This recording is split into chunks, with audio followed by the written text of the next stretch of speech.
The Clarke House primarily is an exhibition-making space, but we enact the role of a studio in the same sense, because Bombay has a paucity of place, of space, so we cannot privilege a space only to be an exhibition-making arena. So artists live within Clarke House and they work through the day, create their works. We have questions of production that are then reflected in the format of our exhibition making. We do not create large-scale objects in fiberglass. We do not make huge bronze objects. We always make artists travel rather than works travel in containers. Almost all of these works are newly commissioned pieces. We carried all these works in our personal luggage, and they were assembled when they were brought here, and they were installed when we reached here. My curatorial fees were used to commission most of the new works within the context, because that's how we work, that's how we are able to call ourselves a collective. And we're very happy at the IMMA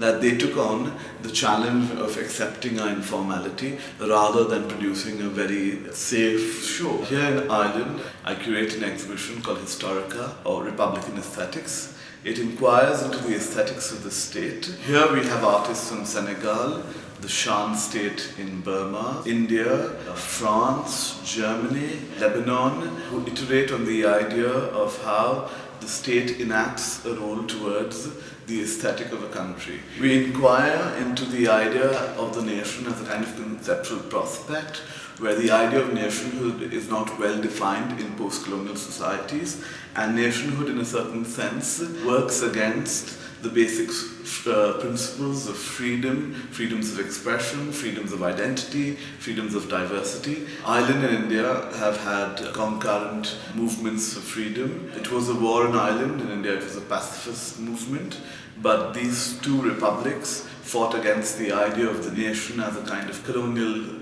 state. I feel that the nation state never existed. It was created for colonial objectives, where you defined it, you created a corporation, you created a company. In the same manner, you created the idea of a nation that was based on the idea of one language, one voice, one people. When you come to Ireland, it is a place that consists of great diversity. The Irish have one of the world's largest diasporas. And how does that today, in a world that we often call global, can be defined within the constraints of a nation state? Republicanism in itself, as we know today, is a very abused idea. But how has that come to be, where being somewhere loyal to the Republic is almost adhering to nation making, which is entirely untrue. And somehow through this exhibition, using the 100th year of the 16 uprising, I am putting back these questions into a public fora. This Republican history that Ireland shares with most of the countries around the world. An Irish woman began the Indian National Congress. The Irish have been involved in the American Revolution. They've been involved in many, many revolutions. And somehow to remind them of their liberal Republican past would be my objective. But also, the exhibition is choreographed in a manner in which there are many elements that brings in the audience and makes them spark questions that even I might not have imagined in this exhibition.